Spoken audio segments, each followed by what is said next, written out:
Benoît, tu es diplômé de l'Agrocampus il y a quelques années maintenant, et puis tu as intégré la gestion de projet au sein de l'Institut de l'élevage, notamment le projet Eradal, dont tu vas nous parler maintenant.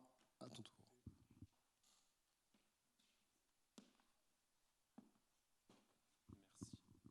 Merci beaucoup. Bonjour à tous. Merci pour l'invitation à participer à cette journée autour de la protéine. Donc effectivement, je travaille à l'Institut de l'élevage et j'ai eu la chance d'animer un projet qui traitait de cette question-là, projet qui se termine ce mois-ci et pour lequel on espère on aura plein de suites à donner parce que vous allez voir que les résultats sont intéressants. Donc ce projet, vous le retrouverez avec ce petit hashtag en partie sur les réseaux sociaux, s'appelait « Utilisation efficiente des ressources alimentaires en production laitière pour produire des denrées alimentaires pour l'homme ». Donc vous avez plusieurs mots-clés. Vous avez ce que consomment les animaux dans les filières laitières, c'est-à-dire que moi je vais vous parler un peu plus des bovins, mais on a aussi les chiffres en ovins et caprins que vous verrez dans cette présentation. Et puis le but de ces élevages, c'est quand même de produire des denrées alimentaires pour l'homme. Alors c'est vrai que ce matin, on a parlé gestes, pollution, bien-être animal. Il ne faut pas oublier qu'une des fonctions primaires quand même de l'élevage, c'est de fournir de la nourriture pour l'homme. Et c'est ce que l'élevage fait relativement bien. Donc on va regarder un peu quelle est cette efficience d'utilisation des ressources pour produire des denrées. Vous avez ici tous les partenaires que je remercie aussi. Et voilà, je l'ai fait à de multiples occasions, ils se reconnaîtront.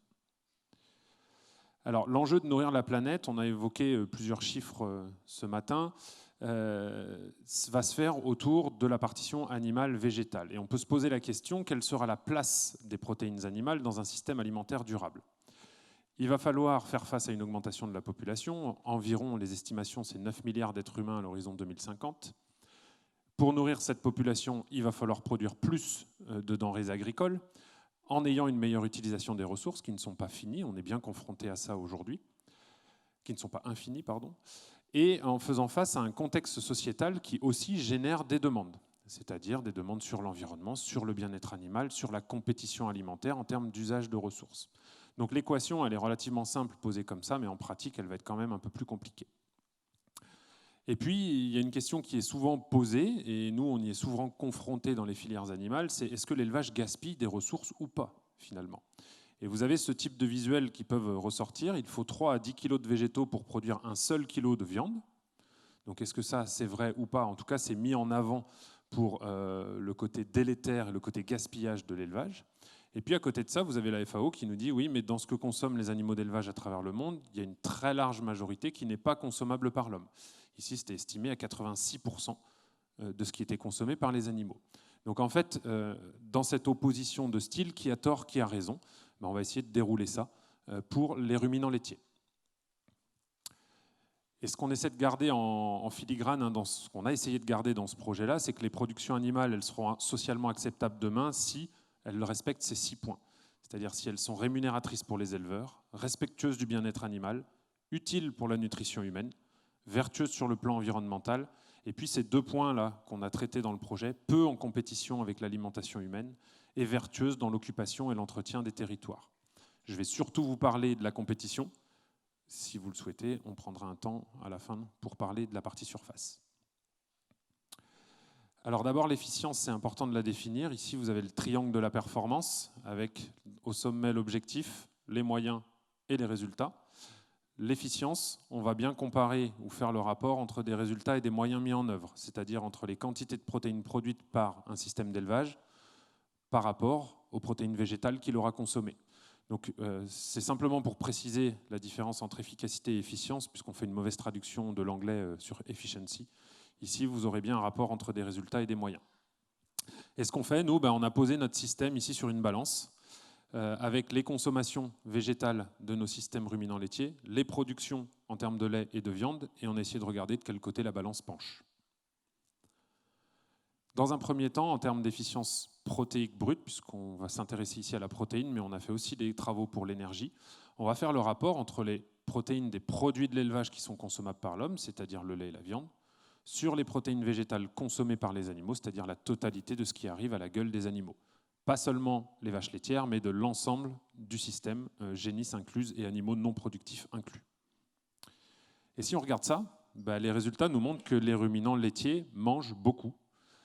vous avez les chiffres vaches laitières, chèvres et brebis laitières. Une vache laitière, pour produire 1 kg de protéines animales, alors mes vaches laitières, c'est le système vache laitière, va consommer 5 kg de protéines végétales. Donc vous voyez qu'en termes d'efficience brute, on n'est finalement pas très efficient, on consomme beaucoup pour produire peu.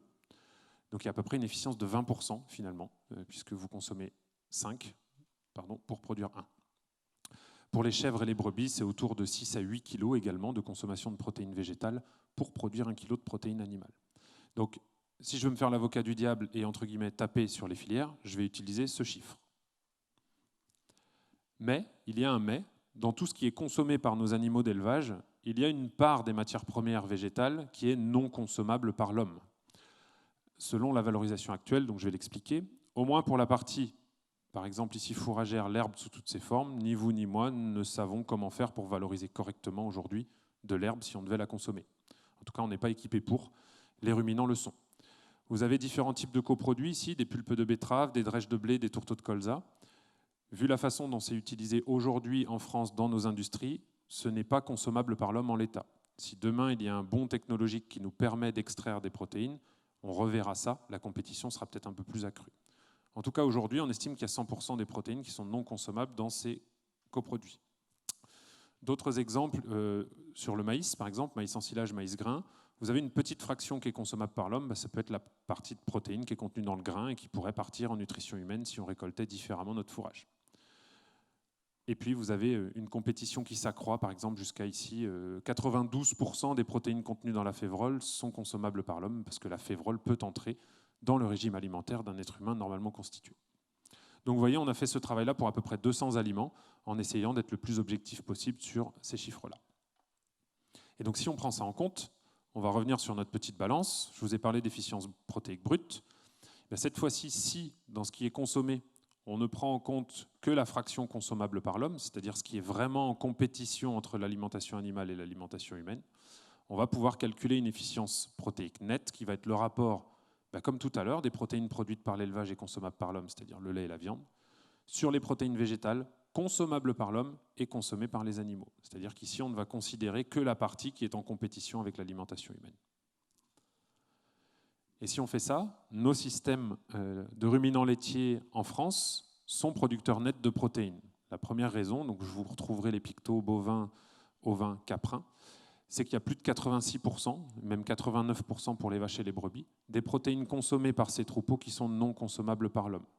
Donc on est bien sur une consommation principale de denrées non en compétition avec l'alimentation humaine. L'efficience protéique nette des systèmes d'élevage laitier, le rapport, quand il est supérieur à 1, votre système est producteur net de protéines.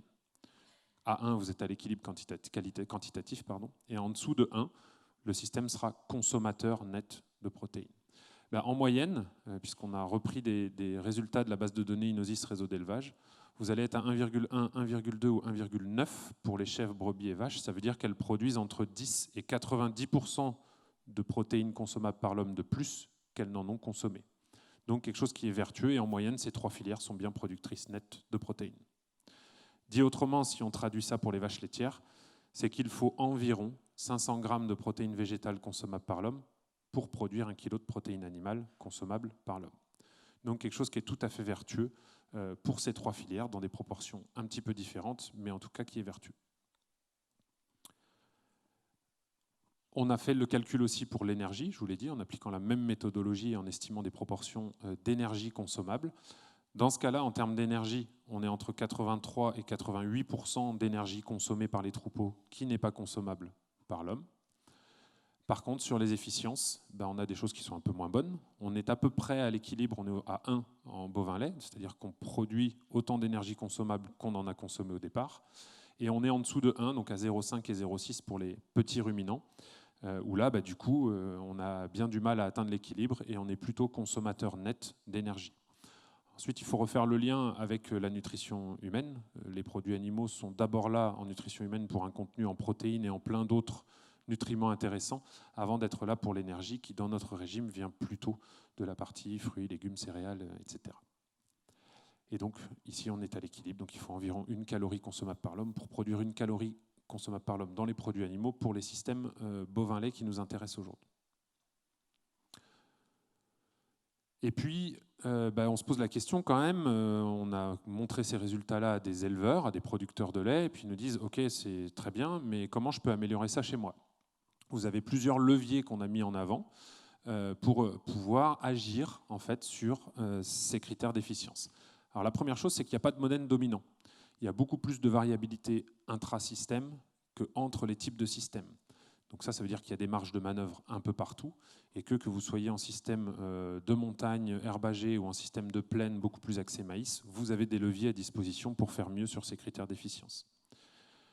Donc des bons résultats à peu près dans tous les systèmes. Et puis l'intérêt, c'est que c'est combiné à plusieurs facteurs. Et pour pouvoir agir sur ces critères d'efficience, vous allez pouvoir jouer sur la quantité et la qualité du fourrage. Naturellement, plus vous aurez de fourrage dans la ration de vos animaux, moins vous serez en compétition avec l'alimentation humaine en termes de consommation. On va pouvoir jouer sur la nature et la quantité du concentré. Un coproduit sera moins en compétition avec la nutrition humaine qu'une céréale brute. Donc on va pouvoir aller chercher des drèches, des sonds, des pulpes en remplacement de matières premières qui peuvent partir en nutrition humaine en l'état. Et puis comme c'est un rapport, il y a les consommations, mais il y a aussi les productions. Et c'est-à-dire que si vous arrivez à maintenir une quantité et une qualité de lait, notamment par son taux protéique, en diminuant le recours à des aliments en compétition, vous allez améliorer les choses. Vous pouvez aussi chercher à augmenter la quantité de lait et la quantité de taux protéique, ce n'est pas interdit. Et pour aller un peu plus loin dans la vulgarisation de ces résultats, alors on a plusieurs supports qui sont même arrivés cette semaine-là, et l'un d'entre eux qui devrait être mis en ligne début 2022, c'est un outil de calcul à destination des éleveurs pour que les éleveurs puissent se positionner sur ces critères-là et puissent entamer une petite démarche de réflexion autour de ces critères d'efficience. Pourquoi pas, puisqu'on a eu une présentation en fin de matinée chez un éleveur transformateur, ça peut être une information intéressante à apporter aux consommateurs dans la boutique. Mon système n'est pas en compétition, je suis producteur net de protéines. Donc c'est un peu l'objectif de cet outil-là qui permettra, avec les chiffres de l'élevage, d'imprimer un petit diplôme à afficher dans la ferme. Donc à retenir, les bovins laitiers en France sont producteurs nets de protéines pour l'alimentation humaine. C'est aussi le cas pour les chèvres laitières et les brebis laitières, je vous l'ai montré. Et puis, on a des travaux qui vont se poursuivre sur des critères surface et qualité nutritionnelle des protéines. Ça doit être précisé pour mieux évaluer la durabilité de l'élevage de ruminants laitiers dans une approche multicritère. C'est un peu les points que j'ai cités au début. Il y a de l'économie, il y a du travail, il y a plein de choses à prendre en compte. Et puis surtout, à chaque fois qu'on présente ces résultats-là, les gens nous disent « oui, mais à la place de cultiver des fourrages ou des choses pour nourrir les animaux, on pourrait cultiver directement pour nourrir l'homme ». Et donc ça, on a déjà des premières réflexions, et puis c'est ce qu'on va s'attacher à étudier à partir de 2022, 2023 et qu'on va poursuivre par la suite. Merci pour votre attention. Il y a plein de supports qui existent aujourd'hui en termes de communication. J'espère que vous avez tous au moins lu quelques articles là-dessus. Si ce n'est pas le cas, vous pourrez le faire. Et donc, je vous remercie.